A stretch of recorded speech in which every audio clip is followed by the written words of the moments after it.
Good morning and welcome to another segment of Afghanistan News Today. I'm Mundy-Shaw. And I'm Gia Moore. Today, Wednesday the 14th of April, we have our weather report and an exclusive interview with one of Afghanistan's finest custom professionals. Now for the weather update. We are in for a bumpy ride when it comes to the forecast today, with multiple storms coming in from the coast and the mountain range. Here's Ruby with the details. Thank you, Gia. Up in the Hindu mountain range from about 3 p.m. to 5 p.m., there is an 89% chance of rain with about 15 to 18 inches of rainfall. This is said to be the aftershock of the monsoon that happened last Monday. Forecasts show that this storm has been rated at about a 3 out of 10 on destruction rate, and we are expecting another rainstorm on the west side of the range that has been rated currently at a 6. There's not any predictions of high winds, but meteorologists have advised a lockdown on the farms in the western range as a precaution. In the southern regions, we are expected to have a series of dry days with a 10% chance of rainfall at about 6 p.m. on Thursday. There's a flood warning in Kabul with a 65% chance of a 1 to 3 foot rise. This is the rainfall coming down from the mountains, so anyone within a 400-yard range should be watching closely to the river's water levels. Lastly, there is a 50% chance of aftershocks in the upper plains following last week's 3.4 rated earthquake with a 40% destruction rate. Meteorologist and geophysicist Jeff Bauer of the MAA states that anyone within a 4-mile range of Jalalabad should be aware of the aftershocks that can occur. He states that only small buildings have been affected and that he doesn't predict any major damages inside the city. He says the main cause is the sudden shift in the tectonic plates inside the Hindu Kush mountain range. That was the weather for today. Seems like we're in for a damp start to the season. Joining us today is Elizabeth McCown, who specializes in the customs of Afghanistan's social expectations. She is here to educate us in the intricate beliefs of Afghan society's rules on customs. Elizabeth? Yes, hello Ruby. So Elizabeth, can you tell us the main gist of Afghans' beliefs on social interactions? Are there any specific rules that need to be followed? Yes, Afghans' culture regarding social customs has been a complicated part of communication in the country's past. There are 2 main sections of rules that I will be talking about today.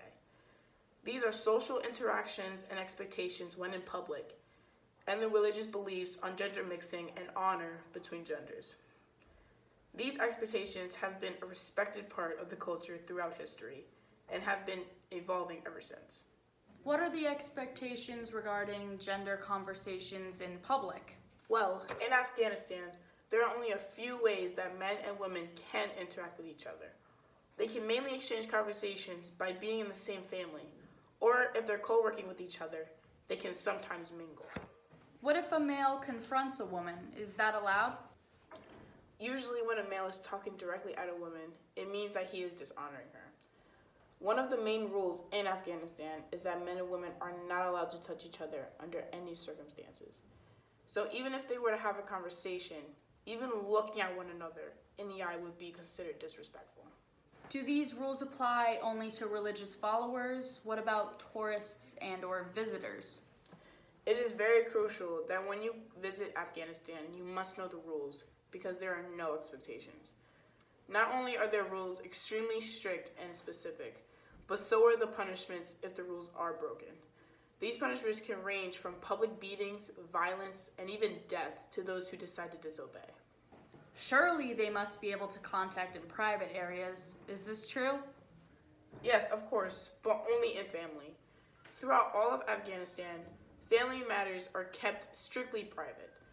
During family struggles, people are very hesitant to discuss them with non-family members because bringing that to public acknowledgement can bring great shame to that family. So other than beliefs of religious figures, what about general culture? People these days see Afghanistan as a threat or feel pity towards them, but I know that there are very unique and beautiful parts to it. Is that true? What about maybe the language? Yes, Afghanistan has been shot down by the ideas and theories of what it looks like. But really, there are parts that are absolutely gorgeous. The language is very beautiful and intricate in writing as well. Is there more than one main language? I mean, surely the country has different kinds, judging by its size. Yes, in fact, there are two main languages spoken, and those are Pashto and Dari. Pashto is the most popular, but it is common for people to speak multiple languages because it is easier to communicate with one another. Many of the chefs and transporters come from different countries, so when collecting food, they must be able to correctly talk to one another. I understand that there are many different places that are considered travel-worthy as well.